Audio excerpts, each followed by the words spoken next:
This is the story The Cool Bean. It's a level 2.5 written by Jory, John, and Pete Oswald. The quiz number is 505496. The Cool Bean. Watch out! Here come the cool beans. The cool beans. Oh yeah? Check out how they move. Look at the way they swagger. Notice their sunglasses. Yow! The cool beans are known all over school, from house to house, across town, beyond county lines. In the olden days, last year, we were all one big pot of beans. We were a mixed bag, but somehow it worked. Yep, those were the good old days. And then we stopped seeing each other as much. That's just how it is sometimes. You spend less time together, even though you're not totally sure why. I watched as the beans I knew so well, the beans from my own pod, became the cool beans. They were so cool. One of them could play the guitar. Cool. One of them could draw the best superheroes. Cool.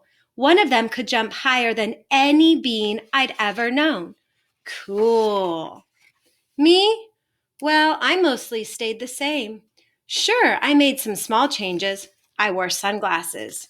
Too big. I slicked my hair back. Too slick. I strutted around. Ow! I swaggered. Oof! I was still picked last for everything. My clothes never seemed to fit. I snorted when I laughed. Honk. I walked into stuff. Whoomp. I was an uncool bean, for sure. I started thinking of myself as just a common bean with no special skills. I couldn't compete, so I didn't even try. I'd never be a cool bean. It seemed like there were two types of beans in the world. There were the cool beans and the beans like me. The days all blended together. I lived my life and things were just okay. I took tests and ate lunches and mostly kept to myself. The cool beans continued being cool. I mean, sure, I miss them a bit, but it's not like I was going to say anything. I felt like all that coolness had gotten in the way of our friendship. And that's how it went until one day. I was in the cafeteria and I dropped my lunch on my loafers. Oh no, not again. But then something sort of miraculous happened. Out of nowhere, one of the cool beans helped me clean it up. He didn't even say anything. He just gave me a nod and that was it.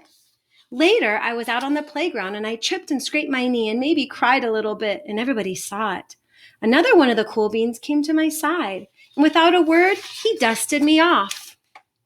That afternoon, I was sitting in class. I wasn't really paying attention. I didn't notice, but our teacher had called on me. Everybody stared. I sat there in silence. Nobody said anything. And then everybody just laughed at me. That was it. After today, I was officially a has-been. But then one of the cool beans stood up and came over to me, and everybody watched. She leaned in close and whispered, "Hey, the teacher asked you to read from page 32.